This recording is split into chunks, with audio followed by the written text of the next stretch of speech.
지난해 약 86조가 넘는 매출을 올리며 역대 최고의 실적을 자랑하고 있는 기아, 소렌토, K5, 카니발의 페이스리프트 등 많은 사람들이 기대하는 신차들이 올 하반기 출시될 예정인데요. 기아차의 6월 예상 납기 일정은 과연 어느 정도일까요? 구독과 좋아요 누르고 재미있는 신차 정보 받아가세요.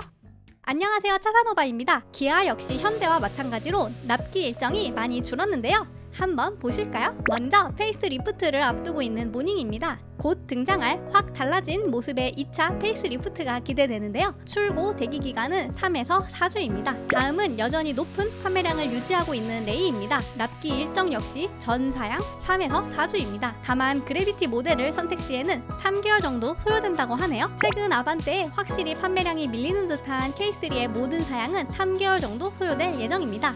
다음으로 많은 분들이 기대하고 계신 K5입니다. 곧 페이스리프트를 앞두고 있는데요. 1.6L 가솔린 터보, 2.0L 가솔린은 4에서 5주 정도, 하이브리드는 4개월 이상, LPG는 2개월 정도 기다려야 할 것으로 보이네요. 전반적으로 납기 일정이 조금씩 당겨졌는데요. 소나타 페이스리프트 출시가 어느 정도 영향을 미친 것으로 보입니다.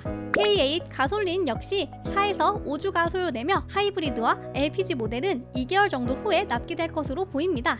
다음은 최근 판매량이 부진한 모습을 보여주고 있는 K9입니다. 전 사양 5에서 6주 정도 소요될 것으로 보이네요. 이어서 기아차의 내연기관 SUV, RV 모델들의 납기 일정을 소개해드리겠습니다. 먼저 셀토스의 경우 1.6L 가솔린 터보와 2.0L 가솔린 모두 3개월 정도 소요될 것으로 예상되고요.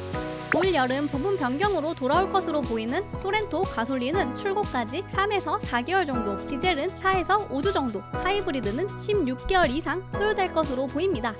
마찬가지로 올 하반기 페이스리프트를 앞두고 있는 카니발인데요. 가솔린, 디젤, 하이리무진 모두 4에서 6주 정도면 받을 수 있습니다. 다만 11인승의 경우에는 3개월 정도 소요된다고 하네요.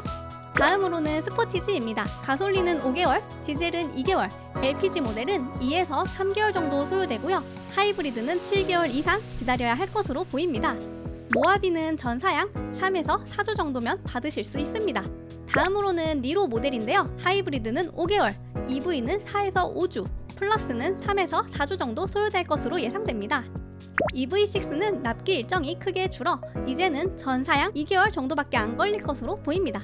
마지막으로는 봉고입니다. 2륜 일반 캡의 경우 2개월 소요됩니다. 2륜 더블 캡은 3개월, EV 모델은 2에서 3주 정도 걸릴 예정이라고 하네요. 전반적으로 내연기관과 전기차 모델들은 납기일이 준 반면에 대부분의 하이브리드 모델들이 반년 이상 소요될 것으로 보이네요. 앞으로도 매월 유용한 자동차 납기 일정 계속 올릴 예정이니 구독과 좋아요, 알림 설정 꼭 부탁드립니다. 오늘도 시청해주셔서 감사합니다. 차산오바였습니다.